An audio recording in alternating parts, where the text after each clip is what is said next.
Hello everyone. My name is advocate Ajay H के मधुकर। आज हम बात करने वाले हैं बिल्कुल जल्दी और सिंपल लैंग्वेज में बेल क्या होती है, बेल के प्रोविजंस क्या है, बेल कैसे ड्राफ्ट करते हैं और ए टू जेड जो भी बेल का कॉन्सेप्ट है बिना कुछ टाइम गवाए सिंपली हम समझेंगे। तो सबसे पहले आप ये देख सकते हैं स्क्रीन के ऊपर फर्स्ट टैब जो होता है नेचर ऑफ ऑफेंस की। पहले आप ये पता करें कि ऑफेंस कौन सा है। जब भी एज एन एडवोकेट अगर आप न्यू प्रैक्टिस कर रहे हो तो वो बेलेबल ऑफेंस है। बेलेबल का मतलब जिसमें बेल इजीली मिल जाती है। अगर आप बीएनएसएस या सीआरपीसी एक्ट के तहत देखेंगे तो उसमें ऑफेंस को कैटेगरी वाइज डिवाइड किया गया है। वहाँ आप देख सकते हैं कि कौन सा बेलेबल है, कौन सा नॉन बेलेबल है। तो बेलेबल वो है जिसमें bail as a matter of right की मतलब अधिकार है आपका लेना और कोर्ट देने के लिए मजबूर है। नॉन बेलेबल मतलब डिस्क्रिशनरी, मतलब कोर्ट की मर्जी है, वो बेल दे भी सकता है और बेल नहीं भी दे सकता, जैसा कि यहाँ पे लिखा हुआ है। उसके बाद में 3 सेक्शन है। अगर हम सीआरपीसी के अकॉर्डिंग देखें, बेलेबल ऑफेंस में बेल जो मिलती है 436 सीआरपीसी में एप्लीकेशन लगाने के बाद मिलती है। 437 में नॉन बेलेबल ऑफेंस में बेल एप्लीकेशन लगाने के बाद बेल मिलती है। लेकिन 437 में हम नॉन बेलेबल ऑफेंस की बेल जो है मजिस्ट्रेट के सामने लगाते हैं। 439 जब बड़े सीरियस क्राइम्स होते हैं तो सेशन कोर्ट में लगाते हैं। और हायरार्की ऑफ कोर्ट को समझते हुए ये बात ज़रूर ध्यान रखिएगा कि सबसे पहले आप लोअर कोर्ट में बेल लगाएं मजिस्ट्रेट के पास, और मजिस्ट्रेट से डिसमिस हो जाए तो फिर उसे सेशन कोर्ट में लगाएं, और सेशन कोर्ट से डिसमिस हो जाए तो हाई कोर्ट में लगाएं।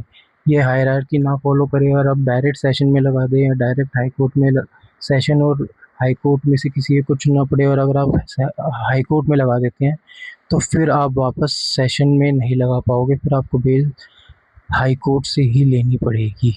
इसके बाद आइए चलते हैं नेक्स्ट हमारा जो है कि अब ये जो बेलें हैं कहाँ-कहाँ फ़ाइल होती हैं, मैंने बता चुका हूँ ये मजिस्ट्रेट की कोर्ट में 437 में, 439 में सेशन में, और हाई कोर्ट में जो जाती है वो 439 में ही जाती है, लेकिन हाई कोर्ट में सीआरपीसी के अकॉर्डिंग। ठीक है। और उसके बाद अगर हम बात करें बेल ड्राफ्ट हो जाने के बाद में आपको आर्ग्यूमेंट जब करना पड़े तो मेन क्रक्स पॉइंट हमेशा याद रखिएगा, स्क्रीन पे देख रहे हैं, no need for further custody कि मतलब आपके, और ये लिखा हुआ है कि इन्वेस्टिगेशन कंप्लीट। जब पुलिस इन्वेस्टिगेशन कंप्लीट कर लेती है एफआईआर रजिस्टर करने के बाद 2 या 3 महीने के अंदर, तो वो एक चार्जशीट फाइल कर देती है। तो आपको यही सबमिट करना होता है, इन्वेस्टिगेशन कंप्लीट हो गई, चार्जशीट फाइल हो गई है, अब कोई फर्दर ज़रूरत नहीं है कस्टडी की अक्यूज़्ड को, और वो आगे चल के कोऑपरेट ही करेगा। और ये बातें आपको बिल्कुल भी नहीं कहनी है। कौन सी बातें? मेरिट्स पे आर्ग्यूमेंट, क्योंकि मेरिट्स पे आर्ग्यूमेंट हमेशा चार्ज फ्रेम हो जाने के बाद होती है, और ओवर ज़्यादा आर्ग्यू नहीं करना फैक्ट्स के ऊपर। सिर्फ ये देखी जाए कि प्राइमा फेसाई बेल बनती है या नहीं, तो उस बेसिस पे आप आर्ग्यूमेंट करें। उसके बाद में अगर आप फिर से अब यहाँ पर आ जाएं स्क्रीन पे, तो एंटीसिपेट प्रोसिक्यूशन ऑब्जेक्शंस पहले से ही सोच के रखिए कि प्रोसिक्यूशन क्या क्या ऑब्जेक्शन लगा सकता है। जैसे कि कुछ कॉमन ऑब्जेक्शंस तो यही होते हैं कि सीरियस ऑफेंस है जनाब, बेल ना दी जाए, और पॉसिबिलिटी ऑफ एब्सकॉन्डिंग, जनाब बेल दे दी जाएगी तो ये भाग जाएगा। टैम्परिंग विद एविडेंस, अगर उसको छोड़ दिया गया तो वो सबूतों के साथ छेड़खानी करेगा, तब आप ये ऑब्जेक्शन उठा सक तब आप उनको काउंटर रिप्लाई ऐसे कर सकते हैं। स्ट्रॉन्ग रूट्स इन सोसाइटी, की सोसाइटी में ही रहता है, बचपन से वहीं पला पड़ा है तो कहीं नहीं भागेगा। कोई पास्ट प्रीवियस बैड रिकॉर्ड नहीं है, और सारी कंडीशन जो भी जनाब जज साहब लगाना चाहें वो लगा सकते हैं। My client is ready to comply with all the conditions being imposed by this honorable court, ये ऐसा करके आप बता सकते हैं।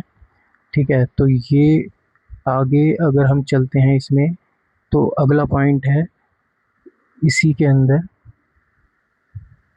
Bell conditions. जब जज साहब बेल दे देते हैं तो फिर उनका एक नेक्स्ट स्टेप जो होता है, पहले वो बोलते हैं कि पर्सनल बॉन्ड और विद श्योरिटी। अगर श्योरिटी, पर्सनल बॉन्ड का मतलब मैं पर्सनली अपने आप को बाउंड कर रहा हूँ कि कोर्ट में मैं आऊँगा, और श्योरिटी जब कोई थर्ड पर्सन आपकी तरफ से गारंटी देता है कि मैं इसकी गारंटी लेता हूँ ये कोर्ट आएगा, तो वो श्योरिटी है।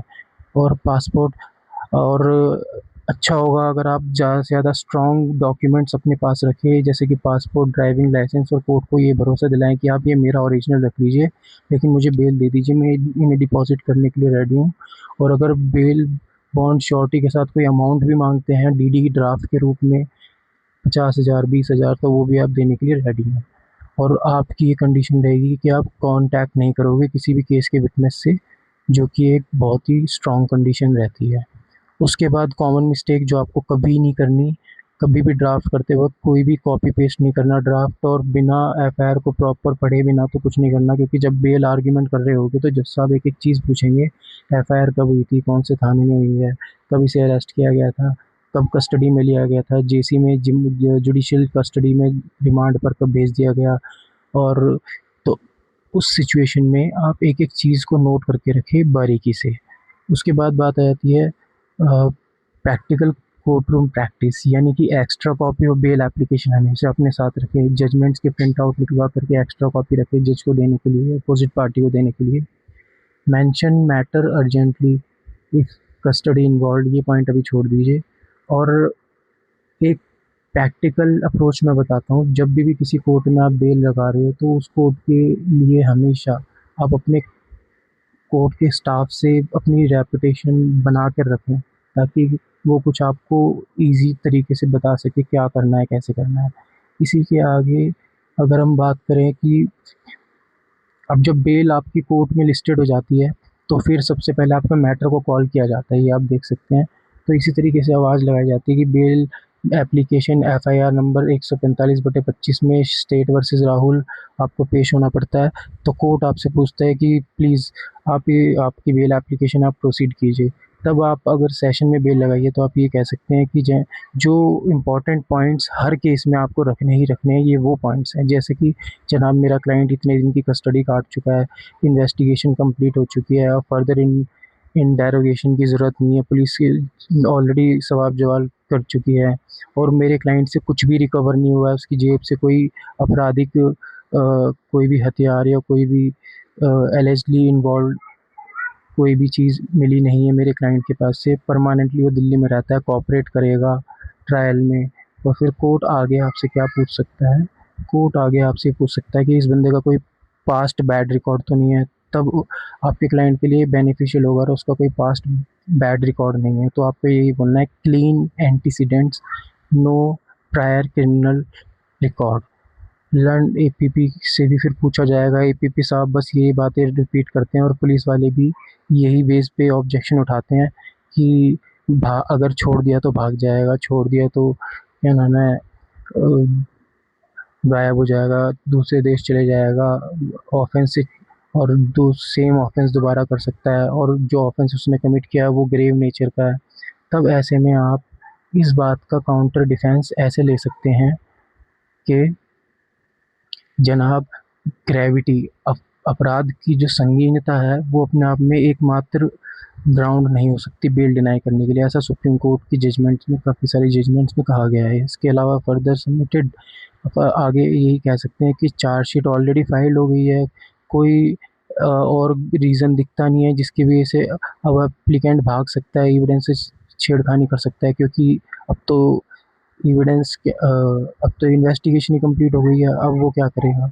और willing to comply with any condition imposed by this honourable court, की आपका क्लाइंट पूरी तरीके से रेडी है कोर्ट की कंडीशंस जो भी इम्पोज की जाएँ उसे मानने के लिए, चाहे वो कंडीशन बॉन्ड की हो, चाहे वो बाहर ना जाने की हो, चाहे स्टेट से दूर ना जाने की हो, या कोई और हो, या दूसरे विक्टिम के रेजिडेंस से बिल्कुल आसपास ना जाने की हो।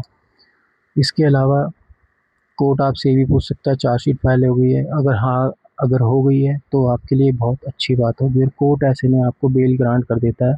और बेल ग्रांट करते वक्त देखिए ऐसे ही कुछ चीज़ें लिखी आती हैं कि अलाउड और admitted to bail, but personal bond 50,000 का और शॉर्टी अमाउंट भी 50,000 सेम अमाउंट सेम अमाउंट का, और शैल नॉट टेम्पर, जिसमें कोर्ट ये कंडीशन डाल देता है कि एविडेंस और विटनेस से छेड़खानी नहीं करेगा और ट्रायल कोर्ट के सामने अपीयर होता रहेगा जब जब ज़रूरत पड़े। और ये कहकर जज साहब बेल डिस्पोज ऑफ कर देते हैं। और बेल के कुछ इंपॉर्टेंट टर्म्स हमेशा याद रखिए, bail is a rule, jail is an exception. Bail देनी एक रूल है, ना देना एक्सेप्शन है, और वो एक्सेप्शनल ग्राउंड्स मेंशन होने बहुत ज़रूरी है। और ग्रेविटी हमेशा याद रखना कि अपराध कितना संगीन है, ये अपने आप में एक मात्र ऑफ ग्राउंड नहीं हो सकता बेल डिनाई करने के लिए।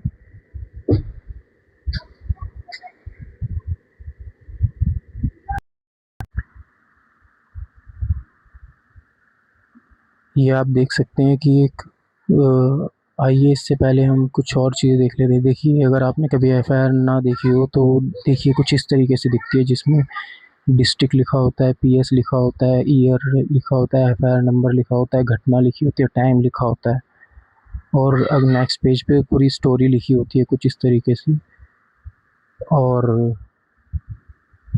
और जब बेल ऑर्डर कभी पास हो जाता है तो बेल ऑर्डर देखिए कुछ वो इस तरीके से दिखाई देगा आपको। और इसी के साथ हम नेक्स्ट वीडियो में आपसे मिलते हैं। इसी वीडियो का नेक्स्ट पार्ट हम जल्दी मिलेंगे। तब तक आप चैनल को लाइक, शेयर, सब्सक्राइब कर सकते हैं। Thank you.